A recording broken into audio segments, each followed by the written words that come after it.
name is Avalon. I'm Sabrina. And welcome to our channel. Welcome. Chewy, did you want to come over? You look expectant. Come on over. Apparently he's not going to come all the way over. He's just going to hang out over there. Welcome to our channel. I think I already said that, but I'm going to say it again. Welcome twice. Welcome. Today we're going to be doing chapter 2 of the struggle. Struggle is real. It is real. Every day. That is the struggle. Recap. Wrong pipe. Don't choke.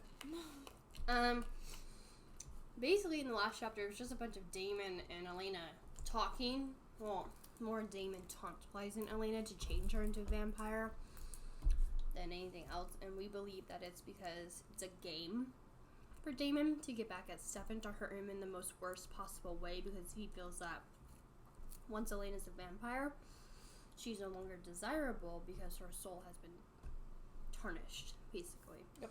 And it would make Stefan really upset. Oh, what did he say about Stefan? Stefan is... He said that he killed Stefan, and that Elena needs to stop trying to look for him, but we don't think that's true. That's probably not. It's not true. Yeah. Oh, dairy board. Let me go grab that. Right there. Oh, big reach. Oh, there we go. What is this? Oh. So purple is definitive of what we truly believe, and then blue is like a prediction that we're not so sure of. Well, I'm actually kind of sure. But Meredith will get killed off. She doesn't really have a character built, whatever. She's just kind of there. Seymour Bonnie's powers develop into this book, which I do think is true. And that Catherine is alive. She is not dead. I think Catherine's with a C, not a K, but that's okay. Yep. I haven't seen that in a really long time, so I love it. Literally going off my head right now. I love it. Anyway, chapter 2. Dose. Do. Dwa. That's 3. I said dwa. Not twa. Duh. Duh. D. An unnatural twilight hung over the abandoned graveyard.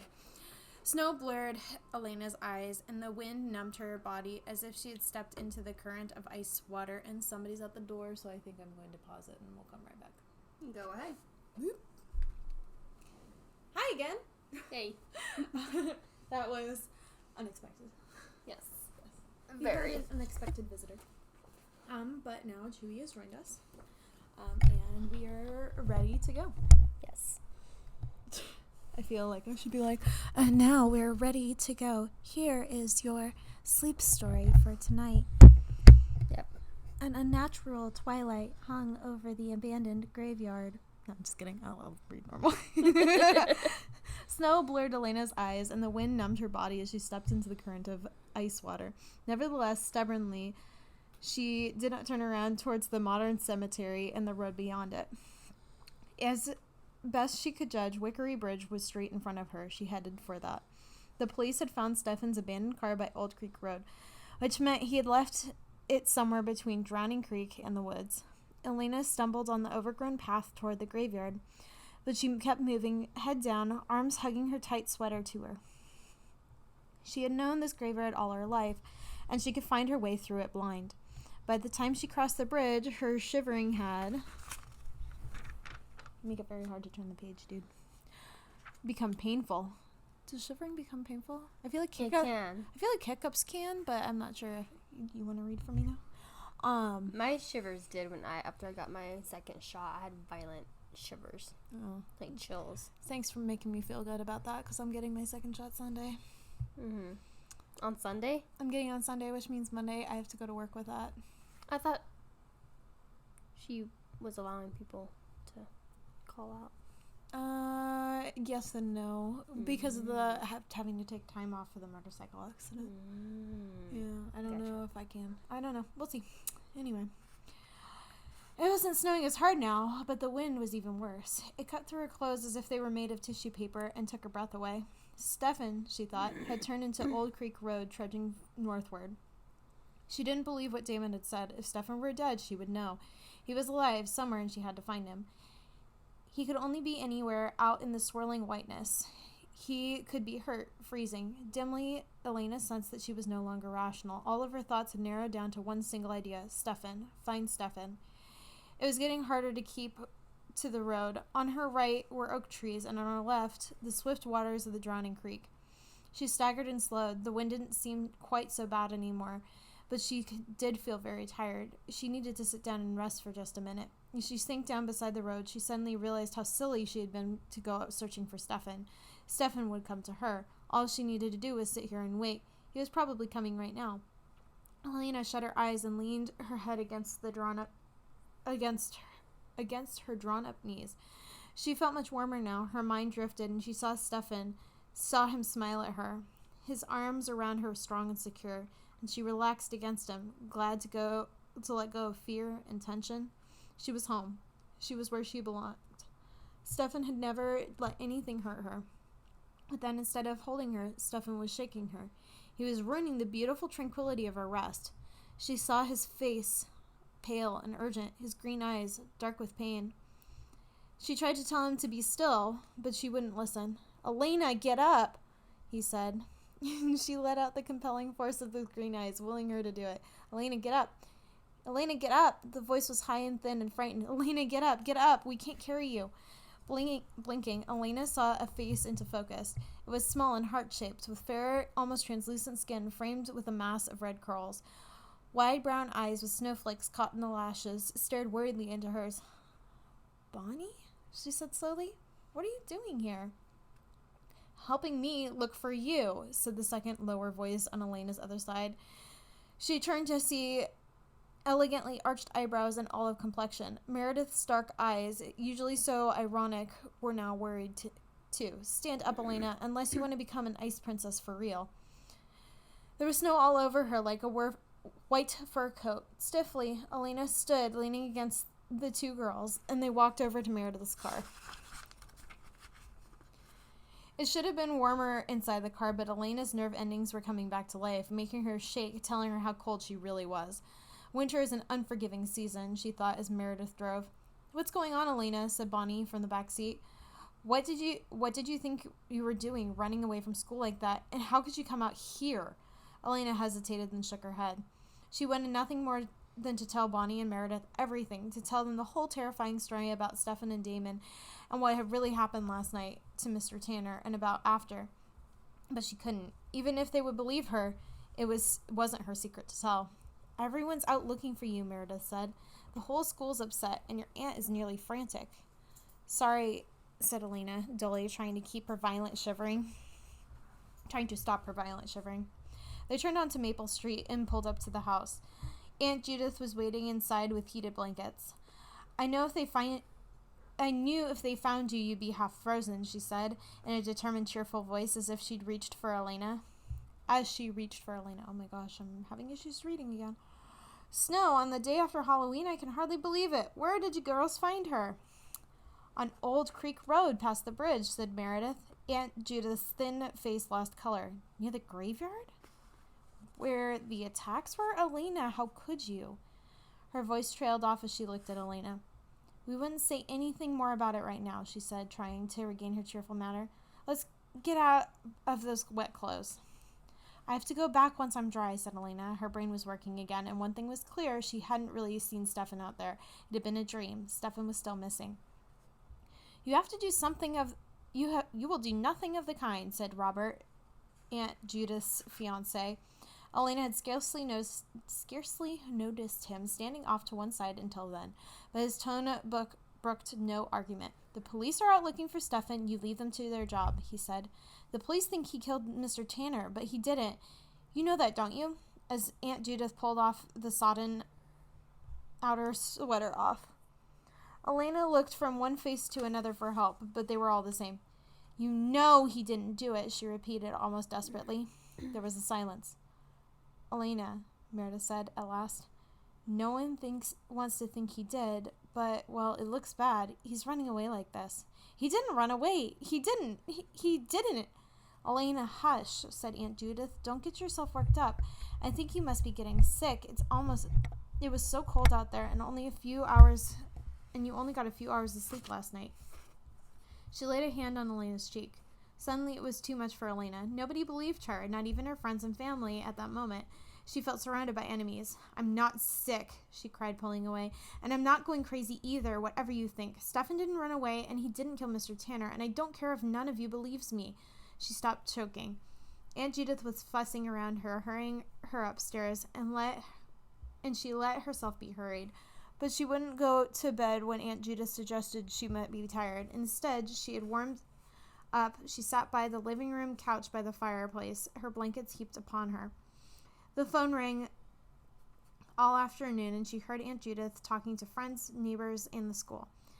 She assured them that Elena was fine. The tragedy last night had unsettled her a bit, that was all. She seemed to be a little feverish, but she was good as new after some rest. Meredith and Bonnie sat beside her. Do you want to talk? Meredith said in a low voice. Elena shook her head, staring at the fire. They were all against her, and Aunt Judith was wrong. She wasn't fine. She wouldn't be fine until Stefan was found. Matt stopped by, snow-dusting his blonde hair and his blue parka. As he entered the room, Elena looked up at him hopelessly. Yesterday, Matt had helped save Stefan, when the rest of the school had wanted to lynch him. But today, he returned her hopeful look with one of sober regret and concern in his blue eyes, as only for her. The disappointment was unbearable. What are you doing here? Elena demanded. Keeping your promise to take care of me? There was a flicker of hurt in his eyes, but Matt's voice was level. It's part of it, maybe, but I'd try to take care of you anyway, no matter what I promised. I've been worried about you. Listen, Elena. She was in no mood to listen anymore. Well, I'm just fine, thank you. Ask anyone here, so you can stop worrying. Besides, I don't see why you should keep a promise to a murderer.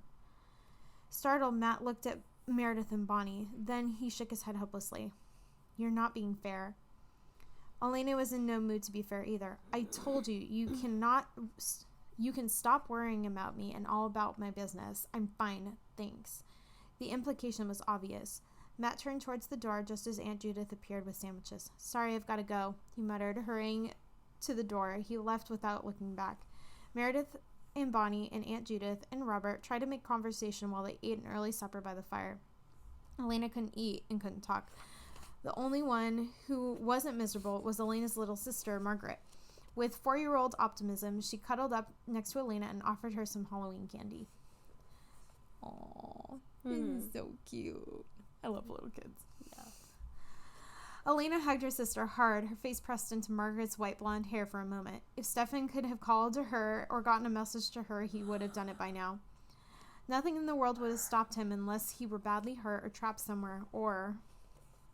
She didn't let herself think about that last or. Stefan was alive. He had to be alive. Damon was a liar. But Stefan was in trouble, and she had to find him somehow. She worried about it all evening, desperately trying to come up with a plan. One thing was clear, she was on her own. No, she couldn't trust anyone. It grew dark. Elena shifted on the couch and forced out a yawn. Oh, I'm tired, she said quietly. Maybe I'm sick after all. I think I'm going to go to bed. Meredith was looking at her keenly. I was just thinking, Miss Gilbert, she said, turning to Aunt Judith, that maybe Bonnie and I should stay tonight to keep Elena company. What a good idea, said Aunt Judith, pleased. As long as your parents don't mind, I'll be glad to have you. It's a long drive back to Hernan. I think I'll stay too, Robert said. I can just stretch out on the couch here. Aunt Judith protested that there were plenty of guest bedrooms upstairs, but Robert was adamant. The couch would do fine for him, he said. After looking once from the couch to the hall where the front door stood plainly in view, Elena sat stonedly. They planned this between them, or at least they were all in on it now. They were making sure she couldn't leave the house. When she emerged from the bathroom a little while later, wrapped in a red silk kimono, she found Meredith and Bonnie sitting in her bed. Well, hello, Rosencrantz and Guildenstern, she said bitterly. I have no idea what that is. I think it's their last names. Is it? Maybe. Maybe. I would think so, since they were like Miss Gilbert. You know. Well, I think she was saying Miss Gilbert to Elena's aunt. And Judith. Yeah, because she would still be a Gilbert, right? Unless she took... Yeah, she's not Maybe. married, so yeah. Yeah. Maybe, I don't know. Anyway, but I don't know if that was like a reference to something else either. Maybe. So, maybe. I don't know. There goes my water bottle.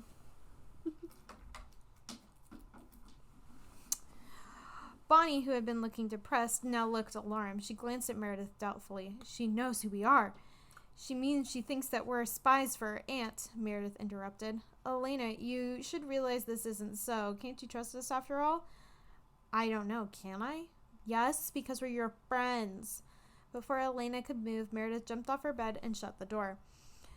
Then she turned to face Elena. Now, for once in your life, listen to me, you idiot. It's time we don't know what you think about Stefan, but don't you see it's your own fault? Ever since you and he got together, you've been shutting us out. Things have been happening that you haven't told us about, at least that you haven't told us the whole story. But in fact, in spite of everything, we still trust you. We still care about you.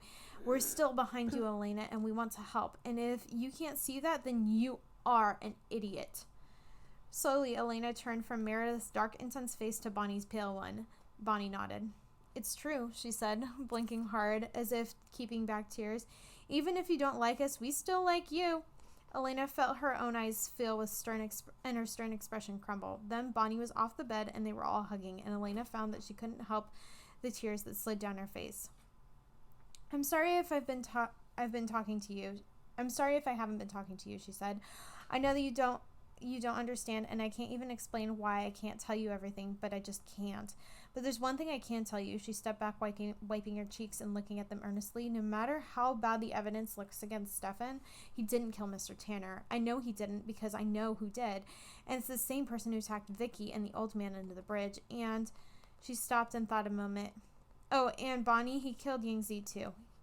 Yangzi? Bonnie's eyes widened. But why would he want to kill a dog? I don't know, but he was there that night in your house, and he was angry. I'm sorry, Bonnie. Bonnie shook her head dazedly. Meredith said, Why didn't you tell the police? Elena's laugh was slightly hysterical. I can't. It's not something they can deal with. It's another thing. I can't explain. You said you still trust me. Well, you'll have to trust me about it. Bonnie and Meredith looked at each other, then at the bedspread where Elena's nervous fingers were picking the thread out of the embroidery. Finally, Meredith said, All right, what can we do to help? I don't know. Nothing unless... She stopped and looked at Bonnie. Unless, she said and changed her voice, you can help me find Stefan.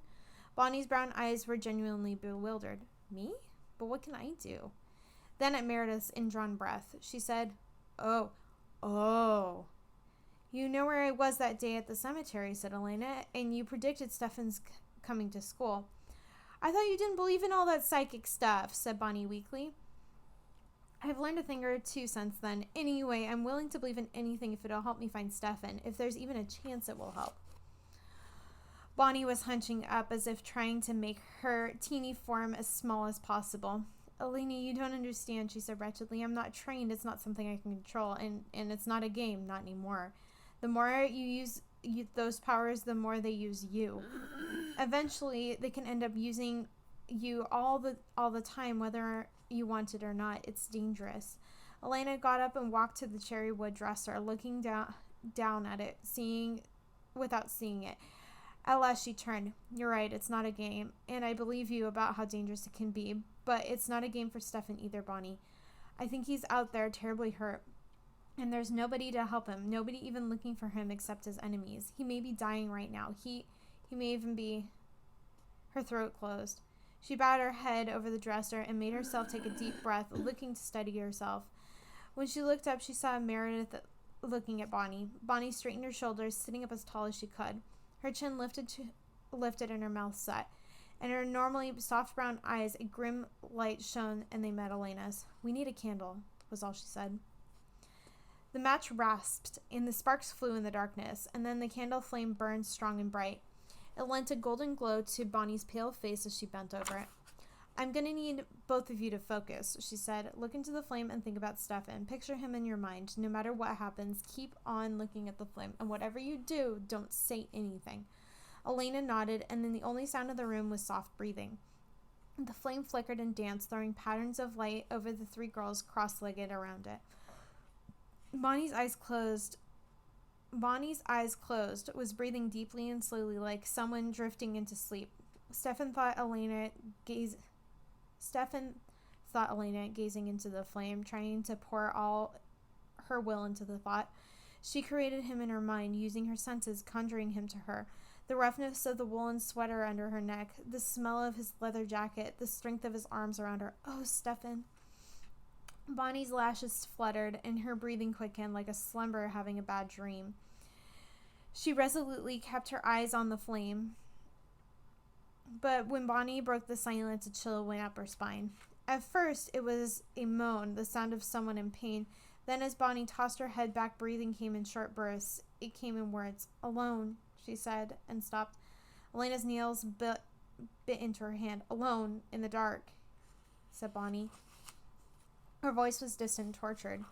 There was another silence, then Bonnie began to speak quickly. It's cold and dark, and I'm alone. There's something behind me, jagged and hard rocks.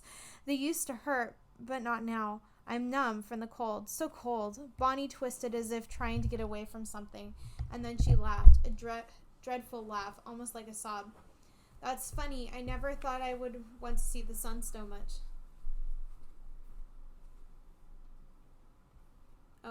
Oh, I see. The computer's about to die. Okay, I was wondering why you got. I was like, oh, where's she going? Okay.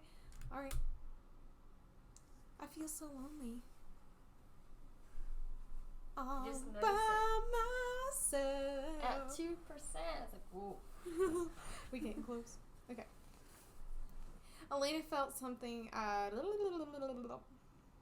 That's funny.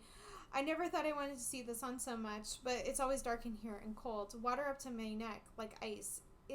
That's funny too. Water everywhere. I'm dying of thirst. So thirsty it hurts. Elena felt something tighten around her throat. Bonnie was inside Stefan's thought, and who knew what she might discover there. Stefan told us where you are, she thought desperately. Look around. Tell me what you see. Thirsty. I need life? Bonnie's voice was doubtful, as if not sure how to translate some concept. I'm weak, he said. I always will be the weak one. He's strong, a killer, and that's what I am too. I killed Catherine. Maybe I deserve to die. Why not just let go?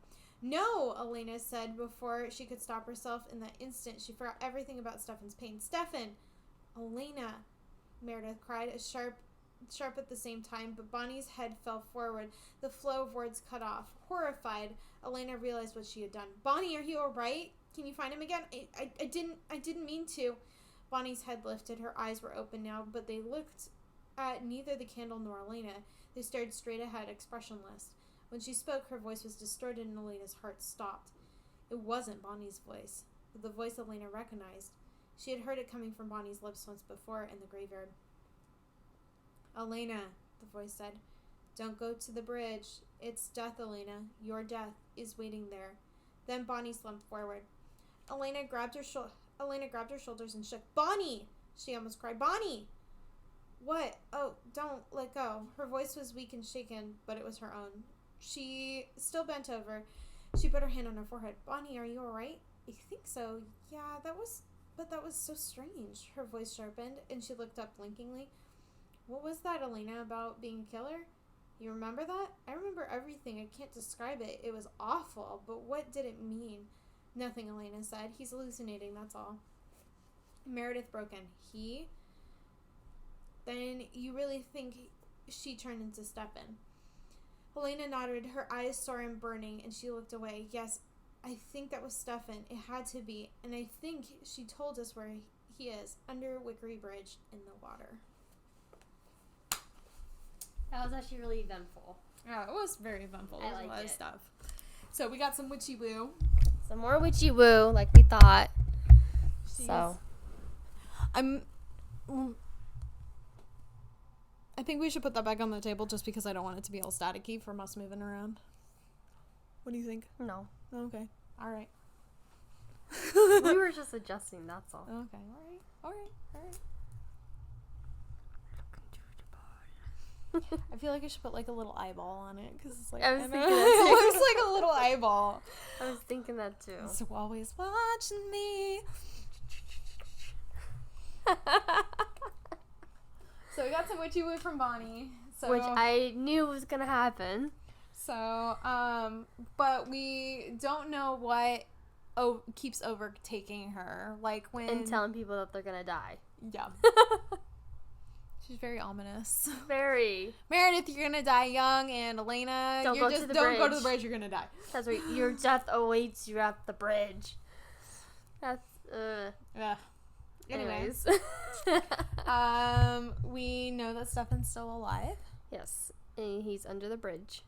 Honestly, it kind of reminds me of when in the TV show he was thrown into a coffin by his doppelganger and thrown into the like falls. Mm-hmm. I'm wondering if it's like similar to that. He just like threw him in a coffin and threw him in the water or something. I think so. It seems similar. It seems similar enough because it's like it's filled with water. Do you think he's gonna attack them when he opens up the coffin because he's so thirsty? I want to say yes, but I think he's also gonna still try to have as much control as possible. Maybe this is where Meredith dies. Maybe. Good connection. Maybe. Death awaits you. Well, maybe it's not your death. Maybe it's Meredith's death because she's supposed to die young. She's supposed to die young, and yeah. Maybe. Death awaits. You didn't say Elena's death. You just said death awaits, right? No, Elena, don't go to the bridge. Your death awaits you. Next one. I know, I'm looking back. Bonnie. Don't go to the bridge. It's death, Elena. Oh, your death. Yep. Never mind. Just watched that one. That's okay. It's close. Very close. Very close. I think that would have been a good connection if it didn't say your. Yeah. What else? Like, what else do you think is gonna happen? Yeah. Or? What do you think's gonna happen? Why do you think she's gonna die? Because I was thinking because they open up the coffin and he like. I mean, that's a good prediction, possibly, and that's when like the secret comes out. Yeah. Of why he's a killer. I do think that Elena's going to crack under the pressure and tell Bonnie everything soon. I'm wondering if it's going to take Meredith's death to do that, because she's like, it's his secret to tell. Yeah. Which, yes, it is, but she's involved and she has a right to know. So, and she's like using her witchy powers, and she's like, she's taking a risk. Like, she should probably know what the risk is for. Like, I agree. Especially when Elena botches it and screams out, Stefan! No! My goodness. Calm yourself. Just chill. Chill. He's just a guy. Like, oh my god. There's plenty of others out there. Anyways, that's my thoughts. Yeah. Predictions. I'm excited for next time. I am too. I think that this book is gonna be more exciting. I think this one's more eventful. I think the first one was like setting it up so that we understood all the characters and kind of their motives and the backstories a little bit. Yeah, and their backstories. And this one's gonna be a little more like eventful, and I think also like character building. Like, we've already started seeing a lot of like Bonnie's powers starting to take more shape. And then I hopefully maybe we'll get some more Meredith story arc, but I doubt that. I still think that she's gonna be like a chopping block. But we also learned a lot about Stefan, but we haven't learned a whole lot about Damon's side, and I'm wondering if we'll get some more insight on him, since he's like what it sounds like is the major villain for this book so far. Could be wrong. I mean, we're only on chapter 2. Yeah. But he sounds like he's more of a villain. So potentially we get some more dialogue there about like why he's doing what he's doing and why he actually wants Elena versus just being like, okay, like, you just look like her. Exactly. And want to get revenge on brother. Yeah. Well, I mean, I feel like throwing him in a coffin and throwing him in the river is pretty revengeful, but I mean... But with Damon's, like, thirst for it, I don't think Yeah. it's enough to satisfy him. This is true. Damon's a little ruthless. Yeah. A little bit. A little bit. And he was kind of the same way in the TV series, too, like, in the beginning, because he was like... I'll interject here. I think that Damon's character on the TV show and the book has not drifted from each other. I think it's very spot on. Yeah, I think it's very spot on. As one of the commenters pointed out, in the first episode of the TV show, he turns into a crow in the graveyard, which is really interesting because, like, he never uses his power ever again. Like, there were so many times where he needed to get to Elena fast because Elena's in trouble, and he could have literally turned into a crow and flew over there, but he didn't, which I think is, like, really interesting. And I'm wondering why they didn't pursue that any more than they did. But even in the TV show, he started off by just trying to get revenge on Stefan. And then he started falling for Elena. Though if in spoilers, in the last couple of seasons, he said that he meets her on Wickery Bridge, like, in the past and lets her go because he does semi have feelings for her. But yeah, but that's over time. It seems like. Yeah, but over time they definitely grew. It was like almost like a slow burning candle. Yeah. For them. Yep. Yeah. Yeah. That's all I have for that. That's all, folks. Yes. If you guys have comments or concerns or other conspiracies, put them below. Yep. We love to hear them. Like we said, we're trying to do, like, a book discussion, not just, like, us discussing, but, like, we want to... You guys, too. We want to include you guys in, like, our conversation. So, like, please comment. We do love that when that happens. We get excited. We got so excited today because we saw so many comments, and we were, like, responding to as many as we could. It made us so happy. Yes. We were very happy with it. I was super excited. Also, just follow us on our Instagram, Fun and Friends. That's where the most up-to-date, real-time announcements are, anything that we need to say or any Q&A stuff, whatever, just interact with us on there as well because we appreciate it. And you can also send us we do what's it called, discussions where we just talk about, like, questions that you have for us and stuff on Tuesdays. And so you can also leave us questions on here and we can answer them for you because we want to get to know you guys. And it would be fun. Very fun. Yeah.